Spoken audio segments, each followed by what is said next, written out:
In this video, I'm going to tell you about how to maintain consistency in study while studying for any competitive exam, be it UPSC or any other exam.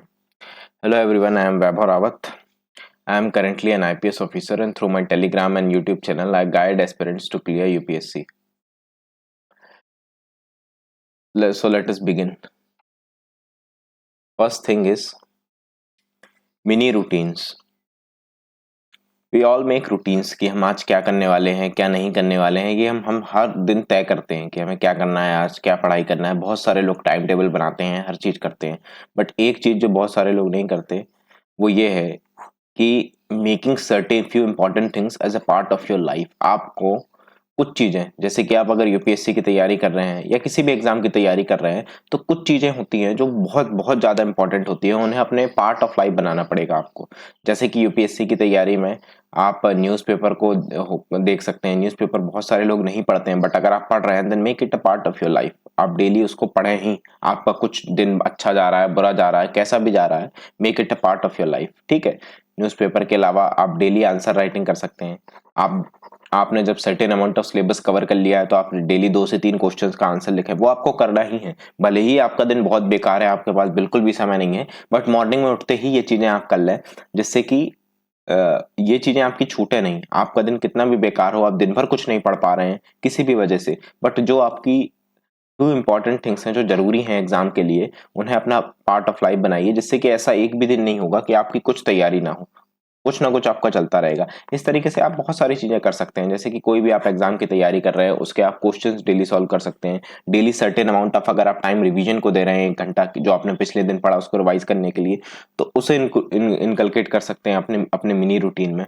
ये बहुत ज्यादा जरूरी है कि कुछ चीजें आपकी part of life बन जाए। ये कुछ दिन आपको करना पड़ेगा, लगभग 1 महीने आपको करने पड़ेंगे ये सारी चीजें, तभी वो पार्ट ऑफ लाइफ बनेंगी, है ना। तभी वो आपको, जैसे कि आप सुबह उठते हैं, जो अपने डेली काम होते हैं, नहाते हैं, बाकी काम करते हैं, इसी तरह ये भी चीजें करनी, इसी इतना ही ज्यादा इंपॉर्टेंट ये चीजें बन जानी चाहिए आपकी तैयारी के दौरान, और ये चीजें भी आपको करनी है। Then second is finding study space. ये बहुत ज्यादा जरूरी है। इनिशियली मुझे नहीं लगता था, but it's very important to find the study space. क्योंकि मैं खुद घर में रह के मैंने तैयारी की है होम में, तो मुझे और मेरे घर में इतनी ज्यादा दिक्कत नहीं हुई। मुझे मेरे पेरेंट्स बहुत सपोर्टिव थे, मेरा अलग रूम था, फैसिलिटीज थी, तो मुझे कोई दिक्कत ज्यादा नहीं हुई तैयारी में। लेकिन मैंने अपने बहुत सारे दोस्तों को देखा कि वो बाहर रह के तैयारी करते हैं। बाहर रहते हैं तो जहां वो रह रहे हैं वहां थोड़ा हल्ला होता है या उन्हें दिक्कत होती है, रूम इतना अच्छा नहीं लगता, अकेले अकेले इंसान पूरे दिन रहता है तो बोर हो जाता है। इसलिए बहुत सारे लोग लाइब्रेरी ज्वाइन करते हैं, या फिर कुछ भी आप करें, but you need to find your study space जहां आपको अच्छा लगे। Be very comfortable in studying in that space. ठीक है। उस स्पेस में आपको बहुत ज्यादा कंफर्टेबल होना चाहिए पढ़ने पढ़ने में, है ना। ऐसा नहीं होना चाहिए कि आपको उस स्पेस में आप बैठे तो आपको लगने लगे कि यार ये, मतलब ये दिमाग में आना ही नहीं चाहिए कि यार कोई और जगह होती, कहीं और मैं होता तो मैं ज्यादा अच्छा पढ़ पाता। अगर ऐसा आपको लग रहा है तो प्लीज चेंज करिए अपना स्टडी स्पेस, और जहां आपको लग रहा है कि मैं ज्यादा अच्छा कर पाता वहां जाइए। डेफिनेटली अब उन्हीं जगह पे जाएंगे आप जहां पॉसिबल हो आपके लिए जाना। ऐसा नहीं हो सकता कि आप सोच लें कि यार मैं अपने गांव में हूं, मेरे पास पैसे नहीं है ज्यादा, बट मैं दिल्ली में होता तो मैं ज्यादा अच्छा कर पाता। ये तो फिर फालतू की सोच हो गई। बट जो चीज आप अफोर्ड कर सकते हैं, जैसे कि लाइब्रेरी, बहुत काफी सस्ती लाइब्रेरीज रहती हैं, या घर में, या आप अपने ही होम टाउन में रेंट में रह के, जो भी आपको ठीक लगे वो करिए।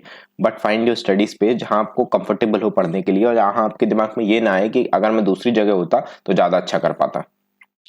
Then think about each and every day at night. Review what you have done today. ये बहुत इंपॉर्टेंट है। जनरली हम क्या करते हैं, हम बनाते हैं टाइम टेबल 1 हफ्ते का, 15 दिन का, 1 महीने का, कि यार 15 दिन में मैं लक्ष्मीकांत, जो पॉलिटिकल साइंस की यूपीएससी के लिए सिलेबस में बुक होती है, वो पढ़ूंगा।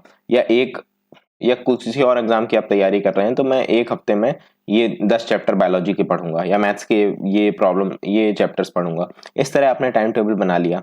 But you need to think about each and every day, because होता क्या है, आपने 1 हफ्ते का बनाया, 15 दिन का बनाया टाइम टेबल, तो आप उसमें स्टार्टिंग के दिन में या बीच के दिन में मेहनत करेंगे ही नहीं। आपको लगेगा कि यार मेरे पास 15 दिन है, बाद में पढ़ लूंगा। आप क्यूमुलेटिव एफर्ट देखते हैं 15 दिनों का, ऐसा बिल्कुल, ये बहुत घटिया स्ट्रेटजी रहती है। आपको ईच एंड एवरी डे देखना है कि आपने क्या प्रोग्रेस की, और उसे ऑब्जेक्टिवली देखना है। आपको क्वांटिफाई करना है, आपको क्वांटिफाई करना है कि आज आपने क्या प्रोग्रेस की। पिछले दिन आपने इतने चैप्टर्स पढ़े थे, आज आपने क्या एडिशनल किया जो आपको अपने गोल की तरफ ले जा रहा है। ऐसा बिल्कुल भी कभी नहीं होगा ऐसा कि आप 15 दिन आपने सोचा कि मैं ये इतनी चीजें करूंगा, और वो चीज करने में 15 दिन आपने सोचा होगा, मतलब उतने दिन तो आपको लगने वाले हैं, और आप 4-5 दिन पढ़ ही नहीं रहे हैं ये सोच के कि यार अभी मेरे पास तो 15 दिन है, मैं धीरे धीरे बाद में ज्यादा मेहनत करके कर लूंगा। ऐसा कभी भी नहीं होता। आपको डेली सर्टेन अमाउंट ऑफ चीज करनी पड़ेगी, तभी आप अपने गोल को अचीव कर पाएंगे। और ये तभी होगा जब ईच एंड एवरी डे, हर दिन रात को आप बैठेंगे, ये लिखेंगे, राइट डाउन, क्वांटिफाई कि आपने क्या किया आज। एक दिन पहले आपने 10 चैप्टर किए थे, तो आज आपने 5 और चैप्टर किए कि नहीं, ये आपको क्वांटिफाई करना पड़ेगा। Then decide a day before, decide a day before what to read on the next day based on your plan. Specially ये ट्रू है अपने मॉर्निंग के लिए। मॉर्निंग में मॉर्निंग रूटीन आप ये तय करिए एक दिन पहले कि अगले दिन सुबह उठ के आप क्या करने वाले हैं। वैसे तो आपका एक दिन पहले ये तय हो जाना चाहिए कि मैं पूरे दिन में अगले दिन क्या करूंगा, आपको ये पता होना चाहिए कि मैं क्या क्या पढ़ने वाला हूँ। बट इस मॉर्निंग के लिए स्पेशली ट्रू है, बिकॉज ऐसा होगा कि आप सुबह उठेंगे, अपने डेली काम करेंगे, आधा 1 घंटे के बाद पढ़ने बैठेंगे, उसके बाद आप मोबाइल चलाने लगेंगे या रैंडमली कुछ भी पढ़ने लगेंगे। बहुत सारे लोग पढ़ते हैं, कोशिश करते हैं, इतना ज्यादा उनके अंदर डेडिकेशन होता है कि यार मैं पढ़ूंगा, मोबाइल नहीं चलाऊंगा या डिस्ट्रैक्ट नहीं होऊंगा, बट वो रैंडमली कुछ भी पढ़ते हैं, उससे कुछ भी फायदा नहीं होगा, जीरो बेनिफिट होता है। इसीलिए आपको तय करना पड़ेगा कि आप क्या करने वाले हैं अगले दिन। आपको ये तय करना पड़ेगा कि मैं सुबह उठूंगा, ये चैप्टर पढ़ना स्टार्ट कर दूंगा, यहाँ से मेरा ये चैप्टर आधा हुआ था, मैं इसके बाद यहाँ से पढ़ना स्टार्ट करूंगा। सुबह उठ के आपको ये सोचना ना पड़े कि अब आपको क्या करना है। ठीक है, इसलिए आपका मॉर्निंग रूटीन तय होना चाहिए। देन आफ्टर बैड डेज और इमरजेंसी, बहुत सारी इमरजेंसी आएंगी आपके लाइफ में जब आप तैयारी करेंगे। 1 2 3 4 साल तैयारी चलती है, बहुत सारे बुरे दिन आएंगे, बिल्कुल भी मन नहीं करेगा, आपको कुछ दिक्कत हो जाएगी खुद में, घर में। इसलिए कई दिन ऐसे आएंगे जब आप पढ़ नहीं पाएंगे, 5 दिन 10 दिन, सपोज आप एक वीक किसी वजह से बिल्कुल नहीं पढ़ पाए, तो उसके बाद क्या, आफ्टर 1 वीक आपको क्या करना है जब आप पढ़ नहीं पा रहे हैं। Forget about the part that was planned on those days and got missed. उस बारे में भूल जाइए जो आपने तय किया था उस समय कि मैं ये करने वाला हूं। आपने कुछ तय किया होगा कि उस एक हफ्ते में जो आपका खराब हो गया कि मैं ये चीजें करूंगा, अब वो आप नहीं कर पाए, उसके बारे में बिल्कुल भी भूल जाइए। You can always do it later. ठीक है, ऐसा इसलिए मैं कह रहा हूं कि अगर आप एक हफ्ते नहीं पढ़ेंगे तो आपका कॉन्फिडेंस बहुत डाउन होगा, आपको लगेगा कि यार मैंने तय किया था कि मैं ये चैप्टर्स पढ़ूंगा, ये सब्जेक्ट पूरा करूंगा, बट मैं कर नहीं पाया, मेरा छूट गया वो, अब मेरे को बहुत ज्यादा दिक्कत होगी। ऐसा बिल्कुल भी नहीं होता, बाद में आपको काफी समय मिलेगा।